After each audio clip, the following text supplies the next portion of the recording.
Welcome to the Business of Apps podcast. This is one of our special episodes when we share either one of our webinars or in-person panels from the App Promotion Summit. This time we have a webinar with a fascinating topic on the table: running a successful privacy-first mobile campaign.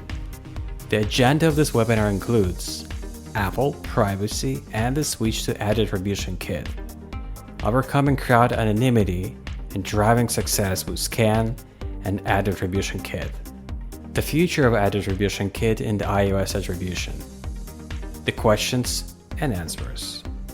To cover it all, we have the following group: Mark Mannery from DataSeat, part of the Verve, Grant Simmons from Kachava, Zach Griffin from Wavemaker, and Alexander Klimashevich from Verve. Ladies and gentlemen, without any further ado, from SKAN to AdAttributionKit, winning the privacy-first mobile campaigns. Enjoy. My name is Mark Mannery. I'm Vice President and Global Head of Sales at DataSeat. For anyone who's not familiar with DataSeat, we are a privacy-first mobile DSP.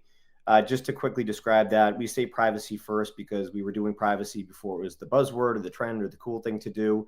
And we basically built a fully contextual mobile DSP in anticipation of device IDs going away. So we're actually one of the few companies that was celebrating when ATT and SKAN and all of these changes were made in market. So really great to be here and excited for the webinar. Thank you. Thank you, Mark. Yeah, Mark. Yeah, I bet you were one of the few folks who are celebrating. That's funny. Yeah. Hey, everybody. I'm Grant Simmons, VP of Foundry here at Kachava. And Kachava, you'll know, as a mobile measurement provider, and then my group Foundry within that is strategic consulting. So we spend a lot of time building bit protocol models around SCAD, bespoke to individual clients, understanding at the device level what's happening, understanding the row level detail, and understanding what the opportunities are relative to that data. So we'll get into a lot of that stuff today. Worked with all these folks. This has been a really eye-opening exercise in prepping for this webinar. So hopefully we can dig into it because there's a lot of good information here. With that, I'll pass it off to Zach. Cool. Thanks, Grant. Great to meet everybody. I'm Zach Griffin. I lead our mobile apps practice at Wavemaker, which is an agency within Group M and WPP. I know Alexandra described us as powerful experts. I don't know if I would use either of those words to describe myself, but appreciate the nod regardless. So basically what we do at Wavemaker and the way that I engage with our clients is any advertiser within the agency looking to grow their paid app through paid media. We'll consult with those teams, help them understand the intricacies of the mobile landscape, which, as we all know, are many, including what we're here to talk about today with SKAD Network and AdKit, and work with them to design a media strategy that takes those into consideration to get the most value out of their paid media. So really glad to be here. Amazing. Thanks everyone for joining us. Grant, Mark, Zach, really happy to have you here. So I'll quickly walk everyone through our today's agenda, and then we can jump to the meat of this discussion. So one second. So we'll kick off with setting background for this discussion. We'll talk about Apple, privacy, and the switch to AdAttributionKit. We'll explain a little bit of the background and how the adoption has been going and what forces influence it. We'll then switch to the practical part where we will discuss the special SKAN setups and what helps actually overcome crowd anonymity and get more SKAN data so that you're able to optimize campaigns more confidently. And we'll be finishing with a discussion around the future of AdAttributionKit and attribution and measurement in general. We'll have a relatively big Q&A section. We'll try to answer as many questions from the audience as possible, and that will be the end of this session. Now, let's kick it off with the first question, which is quite easy and fun, I guess. And that's a question to the audience as well as to the speakers. Well, I'm not sure about you, but for me, AdAttributionKit sounds a little bit longish and not the easiest word to use for a technology solution. So I'm wondering what's the short version that you're using inside your business. Please tell us in the chat, and I'd like to ask the speakers as well. So we've lovingly been calling it ACK. So I'm not sure that's what Apple was going for, but we're calling it ACK. Yeah, we've sort of settled on AdKit. I think it's more pleasant than ACK, but at the same time, I think ACK is what most people are saying. So, and AdAttributionKit is just too much. Although I'm going to probably refer to it as AdAttributionKit a few times throughout the presentation. But at DataSeat, we're trying to call it AdKit and see if it sticks. Yeah, and I'm in the AdKit camp, although right now we're in this weird phase where SKAN still exists and we have AdAttributionKit, so then it just becomes SKAN/AdAttributionKit, and it's a whole mess. Yeah, I agree with that too, because the one thing I was going to say is I'm constantly going back and forth, and probably will a few times throughout this this webinar for sure. Yeah, I can feel your pain, like SKAN AdAttributionKit, and then at some point everyone just ends up calling it just SKAN or something. But anyway, I'm team AdKit as well. I'm with DataSeat on this. All right. Yeah. Wow. We have even more ideas in the chat. Okay. Shall we switch to the first main topic of our discussion? Here, it would be great to set some background, explain the origins of Apple privacy, what happened, what brought us to where we are today, privacy on mobile wise. And yeah, I'd like to invite Zach on stage.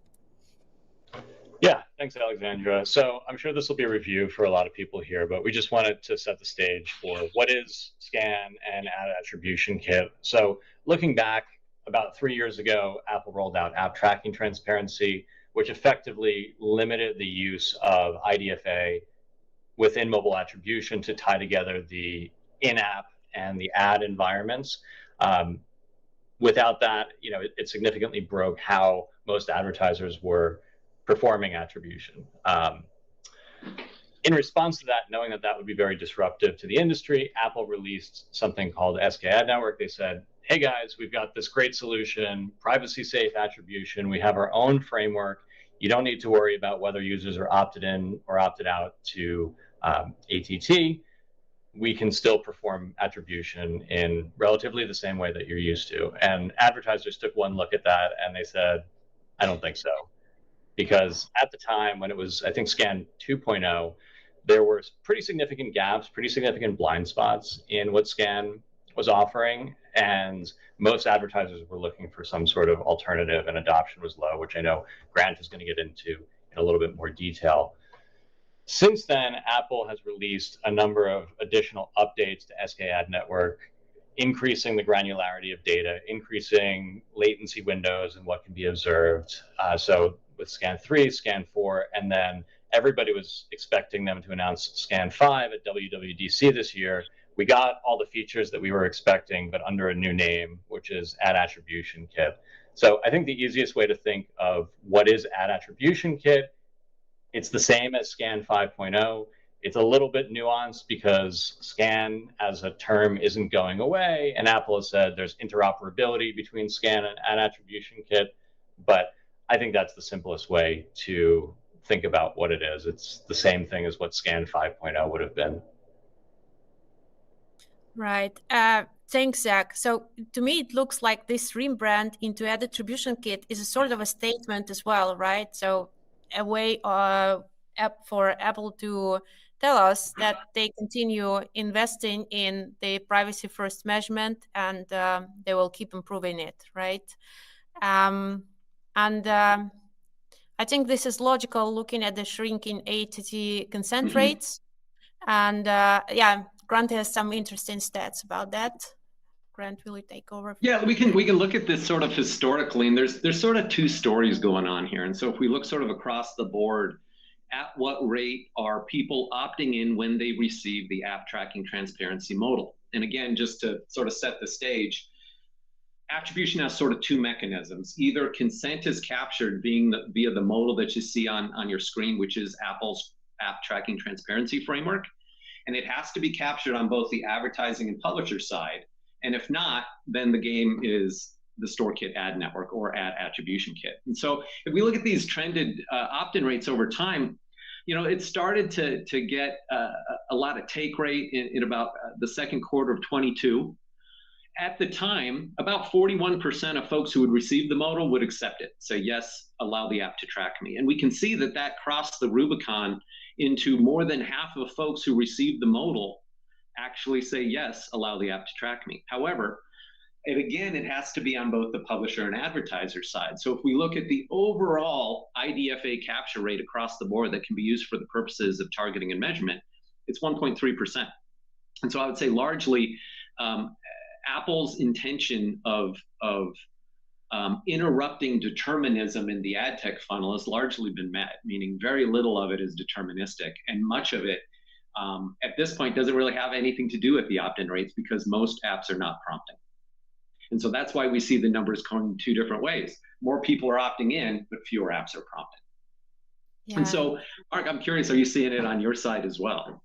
Yeah, I think it's really, yeah, this is to me really interesting. And yeah, Alexander, you can move to the next slide if you want. Again, it fits our narrative and sort of our DNA really well, right? Because with ATT coming out, with the diminishing of IDFAs and the supply and demand side, both having to have that match in order to target, optimize, attribute, et cetera, we're seeing this behavioral targeting or the behavioral ability on mobile, on iOS anyway, to at least go away, right?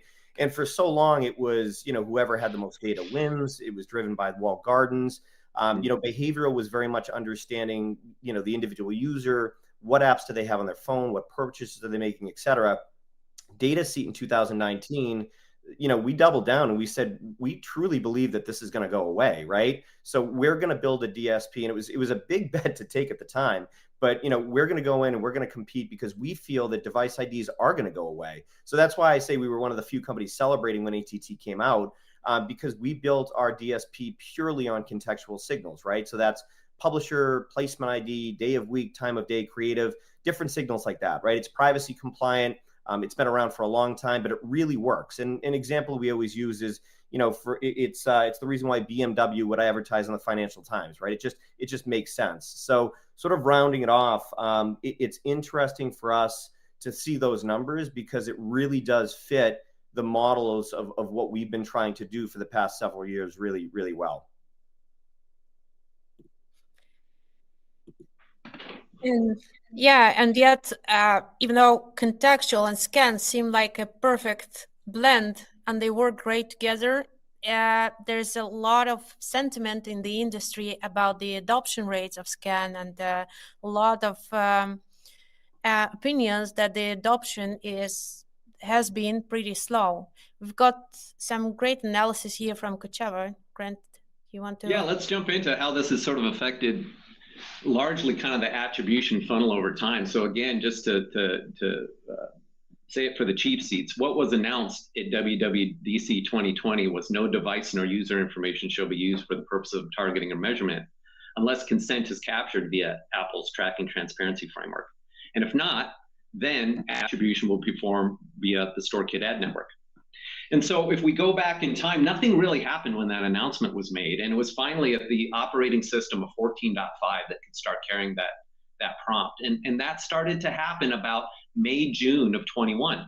And at that point, you can see the IDFA start to slide off, right? And so back in the day, if we'd gone back another year, the IDFA was about 28% of attribution total. And if we were to fast forward to May of this year, it's now that 1.3%.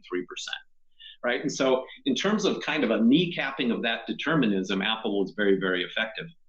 If we slide up a row, we see probabilism, right? And so this is the old kind of improperly labeled euphemistic term of fingerprinting, right? Which is an IP and user agent and device concatenation to create that fingerprint. So that is not allowed in Apple's mechanism unless consent is captured. And so if we were to look back in 21, most of the probabilism work was all, user acquisition activity. if we look in the most recent quarter, even though as a percentage of total attributions, it hasn't really changed, most of that now is owned media. And so it's folks trying to get more out of their email files, out of their social posts, out of their earned and owned media. If you slide up again, now we see the self-attributing networks. And you can see that big purple blob there at the beginning of 2021. Facebook alone was 3/4 of that back in the day. And so much of that has now slid into SKAN. But in terms of on iOS, what gets attributed directly to the self-reporting networks, which are the big guys like Snap and Meta and the Google App Campaign integration and Twitter X and the like, that is largely shrunk. And so we can see what the StoreKit ad network is. That now makes up about 32%, and Apple Search Ads makes up a little bit less. Some other interesting things here. You can look at that Apple Search Ads.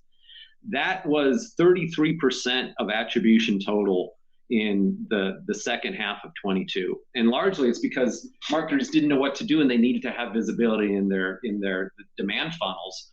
And so, if we can tie it off to lower funnel search demand, we'll do that because it's at least giving us an answer. But we started to see the adoption of the StoreKit ad network against a lot more other publishers. And so it's becoming more of a viable solution here. And so I think we're going to see this mix between Apple Search Ads and SCAD Network. But we can expect the SCAD Network will continue to grow as adoption grows. Speaking of adoption, if we go to the next slide, these are the super publishers that are leaning into SCAD right now. And so even though if you're an MMP client on any of the main MMPs, you are ready for SCAN 4, and you're probably darn close to ready for the AdAttributionKit. The publishers are not there, right? The publishers historically have not weighed in on this. We saw some early DSP movement in terms of take rate. You can see that Google finally turned on SCAD 3.0 sort of at the end of 23. So they were pretty late to the game, but they're starting to earn share now because of it. And ultimately what I would say is out of everything that you see on the page here, we were saying this last year that even though SCAD 4 was available a year ago, we said, you're probably not going to start seeing it till about a year from now. And we're in that moment now. And in terms of what's on the screen, only about 15% of what you see is actually SCAN 4. Most of it is 3. And so you have these disparate 2 versus 3 versus 4 with a forthcoming 5 or AdAttributionKit. And so it gets messy for marketers. Let's go to the next slide here real quick. But when we talk about this, I think it's important to note, we talk with growth clients, and the StoreKit ad network of total is actually a pretty small fraction of the total. And the reason is that if you look worldwide, Android is 76% of total, right? That changes when you flip to North America. North America is 56% iOS, and so we care a lot more about that here. But if we think about, SCAN as a total, it's probably a pretty small slice. And if we go to the last slide here real quick, if we think about mobile marketing, it is largely an Android device being marketed on a Google property. That alone accounts for about 65% of it. And so, the forthcoming changes with Privacy Sandbox and the series of APIs that are getting stood up for mobile marketing, continue to watch this space. It's going to change as well. But worldwide, the world is still largely Android marketed on a Google property. But boy, howdy, do we care about iOS in our markets, right? And so I'm going to transition to Zach here real quick. And he's got a pretty good criteria set for looking at how viable is SCAD going to be going forward. And I really like how you look at this, Zach. We want to go to the next slide. Yeah, so I wanted to pose the question, given all this information, should I care about SCAN, SKAD Network? And if you asked this question back in April of 2021, the industry would have said, we don't want to worry about it. It's confusing. It's undervaluing my media. Publishers were saying, I don't really see the incentive for me to go all in on SKAD Network, with the exception of publishers like DataSeat. Over the past 3 years, that equation has started to change as Apple has slowly but surely released new features and has also taken this carrot and stick approach where they've tried to tamp down some of the use of alternative identifiers. And we've seen the incentive structure start to shift, which I believe is one of the reasons why we've started to see greater adoption. From the agency perspective or from the advertiser perspective, we primarily care about SKAN as an attribution framework. And what I have on the slide here is basically the criteria that we use to assess the validity of an attribution framework. So we want to be asking, one, is it cross-channel? Are user touch points for the same user being deduplicated across different media channels? Is it unbiased? Is the attribution being performed by a neutral third party, like Apple or like an MMP, and not by the publishers themselves? Is it deterministic? How confident am I that these events actually took place? And how confident am I that the publisher that's claiming credit for those events actually contributed in a meaningful way to driving those events? And if we look at SKAN through these criteria, it scores exceptionally high marks. And that's why we recommend this as the main attribution source for our clients. Now, obviously, there's a fourth criteria on the screen. Is it comprehensive? And we all know that this is where SKAN struggles a bit. The frustrating part about this is that we've seen Apple release a lot of new functionality over the years, most notably between SKAN 3 and SKAN 4. But when we look at postbacks that we're getting, especially from the big publishers like Google and Facebook, where some advertisers have a big chunk of their budget, we're seeing very few conversions come in or very few postbacks signed with SKAN 4. And whereas we were expecting to see all this additional data, we're still in a state where that hasn't really had a material impact. Now, I know Mark is seeing a counter trend with DataSeat. So I'll pass it off to him to talk a little bit about what he's seeing and some of the ways that advertisers can really take advantage of publishers that have not only adopted SKAN, but the most recent version of SKAN. Yeah, no, thank you. And I appreciate it. And great slides from you guys. Yeah, so if you pull out the SANs, the self-attributing networks, if you pull out Android, obviously, we're looking right now at the biddable universe that DataSeat is focused on iOS. And if you look at that, it's roughly 94% of that traffic is SKAN ready or SKAN enabled or whatever you want to call it. And I know that these charts are kind of small to see on the right, but starting over on the right on the top, if you look back in this is a chart of a full year 2023, and we'll get to January 2024. I know it says that up top. But if you look at 2023, it was primarily dominated, the traffic that we were bidding on, it was mainly SKAN 3 for sure. And then we saw this real shoot up in trend with SKAN 4 enabled traffic. And I believe the reason why we saw that, and if you look, and there's no way you can see it, but it was right around June of 2023 when Apple announced during WWDC privacy manifests and SKAN 5 is coming. So keep in mind, we got the announcement for SKAN 4 in October of 2022. So this is almost like a full year later, right? And adoption really took that long.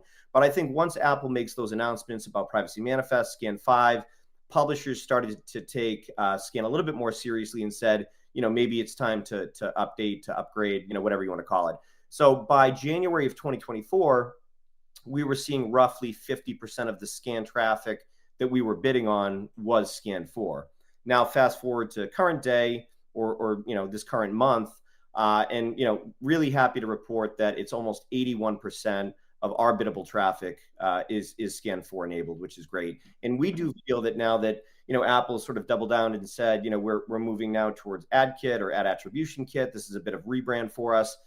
We feel like the market's going to take this a little bit more seriously. And so I personally believe that the adoption rate from SKAN 4 to AdAttributionKit is going to be much faster than what it was from SKAN 3 to SKAN 4. It's a bet. We'll see what happens. Thanks, Mark. I remember in a webinar in January that was almost the same committee of speakers. We did encourage advertisers to transition to SKAN 4. So I'm wondering if now you would encourage the advertisers to transition to AdAttributionKit likewise.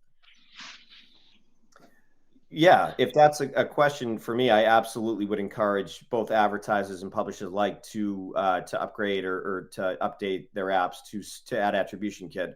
The reason being is there's just far more benefits the further up that we go, and we can talk about those as well as we are here. Yeah, and I agree with that. From what I've seen from the advertisers that we work with, there's been really no hesitation to update the apps and get on board with the latest version of SKAN. They've been willing to go through that technical process because they want to get that additional data, and what advertiser wants to undervalue their paid media. Yeah, absolutely. And Zach, you had actually brought it up a few minutes ago. I call it the gifts that we got from Apple, but most of the major positive changes that we got, what really was moving from SKAN 3 to SKAN 4. So you would talk really briefly about SKAN 2. It just was no good, right, for anyone. SKAN 2, SKAN 2.2. SKAN 3 was really the first version that was fit for purpose. And then SKAN 4 was really the first version that I feel like people could really, sink their teeth into or feel positive about, at least from our end, for sure. So we got a lot of different changes with SKAN 4. We got an extension of campaign IDs, which are now called source identifiers. So it's 3 parts instead of just 1. We got an additional 2 postbacks, so now we have 3 separate postbacks. We still have the pains of crowd anonymity and delays in postbacks, which is unfortunate. But we got coarse grain conversion values in addition to fine grain, and the ability to create lock windows as well. Now, just bear in mind, as we move to AdKit, none of this is changing, right? We're still getting all of those benefits that we got from SKAN 4, with the addition of being able to track conversions now from alternative app stores and the ability to measure re-engagement. So, we can maybe bring this up a little bit more detail later, but this doesn't mean that, IDFA retargeting is coming back, right? In the old fashioned way that we used to do it. It just means that we're now going to have the ability to measure re-engagement within the AdAttributionKit postback, which is still, I think, a major positive for most. Are we done with this one, or do we want to add more to the comparison of AdAttributionKit and SKAN? I don't, Mark? Yeah, we're going to get into it a little bit when we talk about the retargeting and stuff down below. Yeah, absolutely. I think we're good here. In that case, I think we are more or less set up to transition to the practical part. Only thing is, if we can quickly go over the challenges of SKAN in general and sort of sum it up. Yeah, I'll take this one. It's again, and for those folks who are on the call who have been mobile performance marketers, you guys could spit this back at us because your world is so much different now. If you think about sort of the MMP function is, we hear conversions in real time. We have control servers sprinkled all over the world so that we can hear added signal in real time. You have your custom attribution rules, which you've built in your MMP. And we call balls and strikes in real time, and we can syndicate that postback answer anywhere in the world that you want it set. And we'll do that whole thing in 120 milliseconds. That's all gone, right? That's largely gone, meaning you have to wait. You can't use time as a vector to get to identity because there's delayed signals. You can't use individual records to use identity because there's an aggregation. And then there's an obscuration in terms of certain thresholds have to be met. And so it's for these 3 reasons why, within my group, we're spending a ton of time building individual bit protocol recommendations because, at least in my experience, I haven't seen this work exactly the same on 2 different advertiser clients, given their background on how their apps perform. I'm sure lots of folks on this call are struggling from, hey, I just get null buckets back with everything. I can't close the loop at the site ID level, at the sub-publisher level. I'm having a hard time at the publisher level. Well, the answer probably lies in your app dynamics itself in terms of the events you're using and the timing of those events. And there's probably a sweet spot in there, but holy cow, it can be tough to figure out. So with 4 coming, and I don't want to steal anybody's thunder here, there's some interesting tools that are being rolled out, particularly around retargeting and re-engagement, of which, there's not a great solution on iOS right now. There's a couple solutions. There's let's target everybody who's pre-14.5. That's a weird, biased, shrinking universe that I'm not even sure represents reality anymore. Or let's take the IDFAs that we know we can get to and then join them with like a hashed email, which I'm not sure Apple's too on board with. So I'm really excited about the retargeting thing. But yeah, let me stop talking because I could keep going. We can talk about the crowd anonymity portion here real quick. No, I think you put it so well. I mean, the delays in postbacks make SKAN and AdKit such a challenge, and those things are staying. They're not going away. Although I would take that. I would take the delays for sure if we could get rid of crowd anonymity. So just to explain this briefly, you really can't talk about, you couldn't talk about earlier versions of SKAN without talking about privacy thresholds. You can't talk about SKAN 4 or AdAttributionKit without talking about crowd anonymity. So just to briefly explain those. So when SKAN rolled out, obviously the purpose of SKAN was to never be able to tie information back to an individual user that could be used for advertising purposes, right?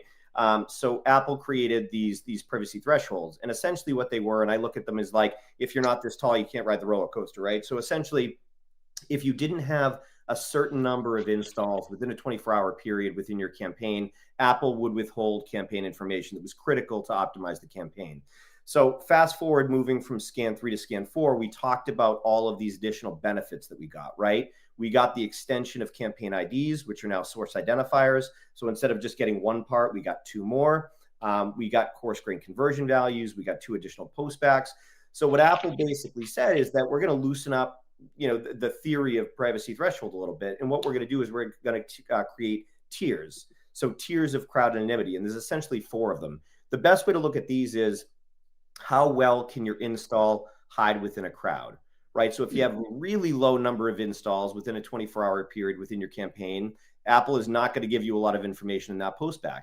But as you move up those tiers and you get more and more installs within that campaign within a 24-hour period, Apple is going to release more and more information to your campaign. So this is definitely a thorn in our side. It always has been. But, of course, if you're a DataSeat, for example, and you've been working with SKAN since the very beginning, our job was to essentially come up with solutions in order to navigate around these privacy thresholds, these tiers of crowd anonymity, if that makes sense. So Alexander, you can move to the next slide. Yeah, so I'm going to explain this briefly, but essentially, this is a 3-part source identifier. So when SKAN 2.0 came out, we even 3.0, we were given campaign IDs. So what campaign IDs are is it's a 2-digit 00 through 99, 100 variable digit essentially that you could use to receive certain information in the postback, whether that be publisher app or placement ID or creative or whatever it might be. So this was used to optimize a campaign. What Apple gave us with SKAN 4 was 2 additional digits. So if you look, the lower digits over on the right, those are the old campaign IDs. That's 100 variables. Upper digit 2 is 10 variables, 0 through 9. Upper digit 1 is 10 variables, 0 through 9. You can insert different campaign signals into these source identifiers in order to receive back information and optimize. But the trick here is that each of these are held to a different tier of crowd anonymity. So if they're held to that privacy tier, and we're a contextual DSP, what our job is to put the most important contextual signals that we're going to use to optimize in the digits that we're guaranteed to get back. So we're guaranteed to get back those lower digits in every postback, which is great. So we're going to use those for our most important contextual signals. And then as we move to the left, those upper digits are held to a higher tier of crowd anonymity. So we're going to insert important campaign and contextual signals into those, but not as mission critical as those lower digits. So essentially, hey Mark, just real quick, I'm just curious, what sort of information are you encoding in terms of a contextual audience? Like, what would an example of that be? Yeah, absolutely. So we don't have a slide for this, but one of the most important contextual signals that we're looking at is the individual app, right? Where the ad is placed, or placement within the app, or even time of day or day of week or geo, creative, like all of these different things, right? And so essentially what we're doing is, for the most part, these lower digits are going to be used for that, top tier or most, and it varies depending on budget or type of app, and the importance of the signals is going to vary a little bit, but it's almost always publisher app and placement within the publisher. That's the most important piece that we're using to optimize. So of course we want to guarantee to get that information back. So that's how DataSeat is using the source identifiers in order to optimize campaigns. I think that I may have one more, Alexandra, if there's... Yeah. If you want to move on? That's the DataSeat secret sauce, right? Yes, of course. And I don't mean to dominate this conversation, so I want to move through this quickly. But it's really important in terms of how you make a SCAN campaign work in different optimization strategies. So DataSeat has a very specific explore exploit strategy that we utilize in all of our campaigns where we're using SCAN or now AdKit, right? Or soon to be AdKit, I should say. So we're taking those source identifiers, and like I said earlier, we're using most of those, if not all of those in some cases, for a publisher app, right? And so as you can imagine, when we first start off a campaign, and you look at this sort of top section of my slide here, everything is in exploration mode, right? We're not sure what sites and apps are going to work. We're going to curate a publisher whitelist based on what we know and based on the audience type that we're thinking about running on. But everything is exploration, right? And so after, hopefully a couple of days, but it's usually a couple of weeks, what ends up happening is one of three things. We either remove an app altogether because it's not performing. We don't have enough data on whether it's performing well or not so well, so we're going to leave it in exploration and leave it attached to those source identifiers, so we're guaranteed to get that info back. Or if it's working really well, we're actually going to move it into an entirely different campaign or line item, which is called exploit, because we have enough data on that at the moment to understand that that app is working really well. And so the way it's essentially going to work is that later on during that second and that third postback, we'll be able to get post-install information back from those, which is going to be better to read at a later time. But this is an ongoing cycle, right? So we want performance to continue to increase, but we want to continue to scale the campaign. So we're going to recycle these source identifiers over time. So as we remove sites or apps from Explore and move them to Exploit, we're then going to be able to use or recycle those source identifiers. So this is an ongoing strategy for DataSeat for sure. Thanks, Mark. It's great to see how contextual and SKAN blend together to drive advertising success. And I think it's also encouraging that AdAttributionKit inherits from SKAN, and therefore the SKAN success that you're seeing now on DataSeat is fully translatable to what you will be doing later with AdAttributionKit, right? I'd like to hand over to Zach, because I had a question I wanted to hear the Wavemaker perspective on what are the most interesting features of AdAttributionKit for advertisers. Yeah, I think one of the more interesting and perhaps less talked about features is the change that Apple is making to how they report on click versus view. Previously, you had fidelity type being a 0 or a 1. It was really hard to tell whether that was actually a click interaction or a view interaction, particularly for SK overlay, which led to potential over-reporting. A lot of advertisers had reported that. So moving from that to the interaction type gives you a more clear sense of whether that ad actually was clicked or whether it was a view-through event. Great. Yeah, thanks, Zach. Shall we move forward to the next part where we discuss the future? Here, I'd like to actually ask you guys to zoom out a little bit. So shall we look at attribution and measurement outside, like beyond AdAttributionKit a little bit? Zach, will you start? Yeah, exactly. I did want to take a step back and think about how attribution factors into the overall measurement for a program. Attribution is a single tool within a measurement toolkit. And one of the ways that we like to think about attribution or think about different measurement types rather is fast versus slow moving metrics. So on one side of the spectrum, you have self-reported conversions within Google, within Facebook, within some of the other social platforms. Those are really good for those platforms to optimize towards and try to maximize and identify high value users. But I wouldn't want to use them to make cross-channel decisions about my investment, because those types of attribution frameworks essentially fail the test that we talked about earlier with determinism, with being cross-channel, and being unbiased. On the other side of the spectrum, we have media mix modeling or incrementality test, thinking of that as more of a slow moving metric. that can help you answer some of the bigger questions about, should I be investing more in different parts of the funnel? Is my overall media budget sufficient to the goals that I'm trying to achieve? Is the media that looks really good with my attribution model actually less incremental than what I think? So advertisers love to talk about this idea of source of truth. And I always say, source of truth for what? What type of decisions are you going to be making off the back of that data? There's no such thing as a single source of truth when it comes to marketing decision making. You have to have multiple tools and know how to use them.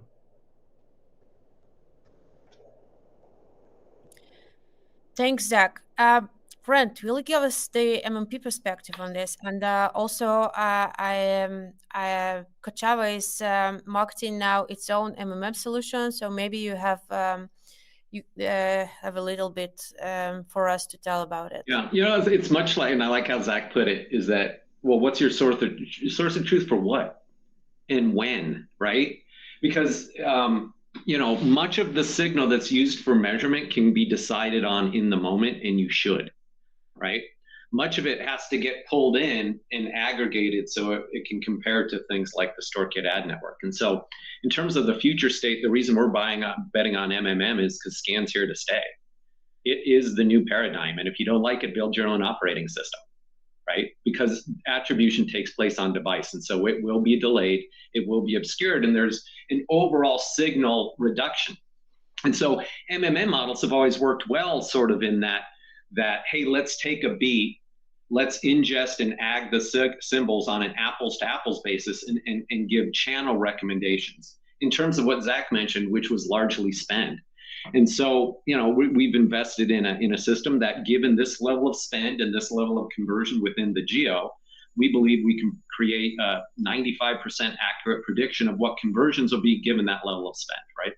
So that's a very useful tool at the big channel level. But your MMP is still your syndicator of data. It is still it allows you to get from 1 foot to 30,000 foot, which will be your MMM view. But the things you can optimize and play with are still sort of at that device level in terms of tracking creative and campaigns and tactics and frequency, all these other things that we can play with in the marketing funnel. It's your MMP that is still the syndicator of that data. The other key function is you need one keeper of your bit protocol model. You don't want to have everybody else have their own. You need one maintained well across your entire ad funnel, or you start to really, really get confused. And so, it's another key function of an MMP. Are we into the wish list function of this yet, of what we'd like on AdAttributionKit? We haven't gotten into retargeting yet. It's sort of an interesting segue. I'll shut up for right now. We can be if you want to go there. It looks like it's the next one. I think it's a good moment to do so. Yeah. Yeah. Well, to me, the big one here is retargeting. There is no function that there's no great retargeting or re-engagement function on iOS. And so with SKAN 5/ACK/AdAttributionKit, we now get one, and that's very exciting. What I would put on my wish list there would be for every single marketer, is because a close cousin of retargeting is suppression. And you can see so much inefficient media being spent to folks who are already impressed because you can't maintain that identity. That would be the next sort of feature in terms of help marketers keep universe clean. And if you're already doing it for retargeting, well, then you have the ingredients so you can start running suppression lists as well. So that would be my next big wish list. That's a great one. I guess I'll go. I agree, because they gave us the ability to measure re-engagement, but no one's even 100% sure what that is yet. We have an idea. We've seen, the postback. It's going to be added to the conversion type, which is, we've always been able to get download and re-download. Now it's going to be download, re-download, and re-engagement. We still believe that we're going to be able to see fine and coarse grain conversion values with re-engagement. And the whole, the postback should be similar, but no one's entirely sure. So it's a really good one. I have three. My first is that unfortunately Apple does not give us geo in the postback, right? And so what ends up happening is, for a DSP, and I talked about our source identifier strategy and how we have to put some really important signals in there to optimize the campaign.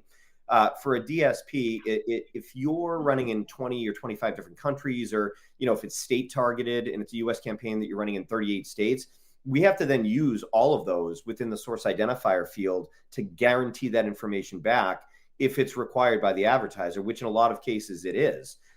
So first thing I would say to Apple is give us a field that guarantees us to get geo back every single post back. The next is I would ask that we could get fine conversion values in the second and the third post back.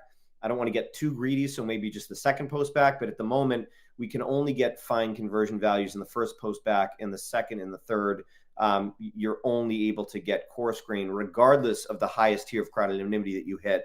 That's the best that you can get every time. The third would be, and I just want to briefly explain this because it does get confusing. We talked a lot about source identifier, which are those variables that you can insert campaign signals to receive back, right? There's another field that's called source app ID. So not to confuse the two. Source app ID is actually the publisher app, right? So where the conversion took place. The issue is that that's held to the highest tier of crowd anonymity, which makes optimizing the campaign for a contextual DSP more difficult, right? Because we have to utilize source identifiers and mix things around and get really, really creative. So my ask would be that we get that back every time. And if we can't get that back every time, at the very least, we get that, or that's held to a lesser tier of crowd anonymity. So I would say those are my three big asks. Yeah, and on the advertiser side, the most frequent thing that you hear is some sort of targeting capability. If you look at Privacy Sandbox, Google has two mechanisms with the Topics API and the whatever the Audience API is called to re-engage users. Apple has 0 right now. But I think more than anything, it would be great to see Apple speed along that incentive structure that would encourage quicker adoption. Now, we can get into a whole rabbit hole about how Apple doesn't really have its own incentives to do that, but a lot of the functionality is out there and we're not able to take advantage of it because publishers and some advertisers have been slow to adopt. Yeah, we just got a really good question in here from Roland, which is, now that we've reached SKAN 5 or AdAttributionKit rebranding, is there any sense from the folks working with Apple that Apple itself will offer the UI interface to manage the configuration themselves, or are they still going to rely on third parties, MMPs, and the like? I would argue, and this is my perspective, I'm curious what you guys think. And we chat with Apple quite a bit and integrate them like many other publishers. And I haven't seen that they actually have an appetite to own that much of it yet. They're very good at standing up lots of APIs, particularly around the search function. I don't, at the end of the day, nothing's stopping them. They could push all the way in through DSPs and into the SSP universe. I haven't seen that they want to yet, though. Yeah, I'm just going to concur with your assessment. I've seen similar. We work with Apple as well. I don't know about the full ownership there, to be quite honest with you. So it'll be interesting, but I'm gonna agree with you on that one. Yeah, I like the idea though. I know some advertisers struggle. Yeah, it's the first time I've heard that one, so I think it's pretty interesting, and especially for smaller advertisers who aren't working with an MMP may struggle with that. Yep. And Apple will make it very nice for the advertiser, right? It'll be a good experience. It'll be an Apple-like experience. They certainly could do it. Yeah. The other thing too, just real quickly, and Zach, your comment just triggered something and made me think of it. Part of my ask too with the source app ID to guarantee that information back is SKAN really did hurt the small publisher, right? Because of these privacy thresholds and because an advertiser or a DSP couldn't necessarily always pinpoint conversions coming back, really good quality conversions, post-install events coming from a small publisher because it's small volume coming out of there. It really hurts smaller publishers. So that's part of the reason that I made the ask too. And you just made me think of that. So sorry to go backwards, but SKAN in some ways did hurt the small publishers that were producing really quality installs, post installs, ROAS, retention, whatever you want to call it. And so, yeah, your comment just made me think of that. So that was part of the reason for my ask. Thanks, Mark. I suggest that we answer a few questions that we received from from the users while they were signing up, and that were not covered in the session yet. The first one is about the timing. So when is AdAttributionKit and SKAN 5 releasing? We got it clear that SKAN 5 is not releasing because it's now AdKit, but could someone comment a little bit more on the timing? When are we going to see the re-engagement support, for example? Yeah, I can take this one. So technically, it's already available on the most recent version of iOS 17.4. Apple has said that additional functionality will be released with iOS 18, which comes out in September of this year. But as we've talked about, the actual adoption timelines and when we're going to start to see that critical mass of postbacks signed with AdAttributionKit is anybody's guess. It could be anywhere from 6 months to years from now. It's potentially helpful for advertisers who are on the horn here is if you're making a decision to update your app to a SCAD version and you're like, should I go to 4? Should I go to 5? Go straight to 5 now because you still have parity with 4. Because the long pole here is still going to be the publisher universe, right? I think advertisers will get stood up pretty quick. For the folks who care about this, they'll implement what they need to.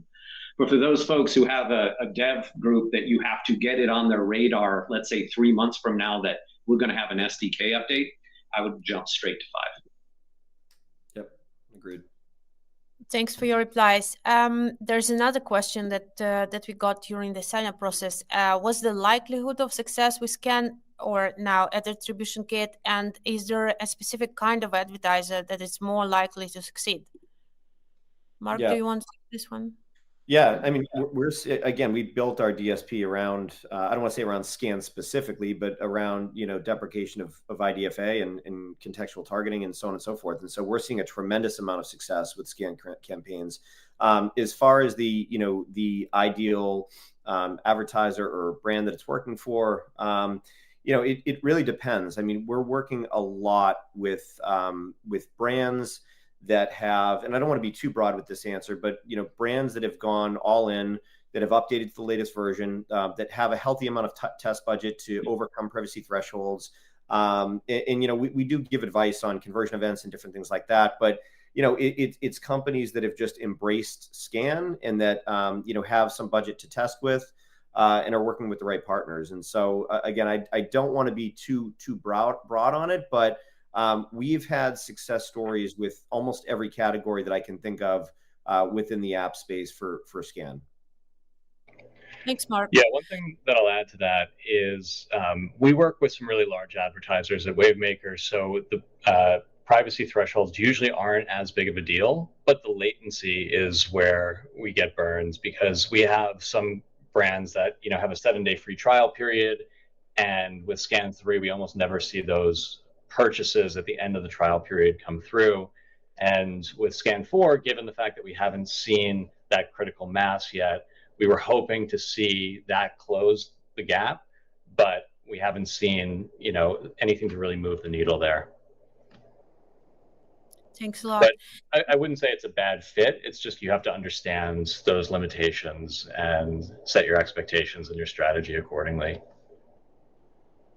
And it's such a weird game that marketers have to play now. There's this weird little sweet spot between I'm willing to wait long enough to get an answer versus how many events can I actually get. So the mechanism of your app itself and the post-install events you're using to describe that is really, really important. And it isn't the same for any two brands. And so understanding your event structure as it relates to your paid media, you only get 64 combinations to describe that.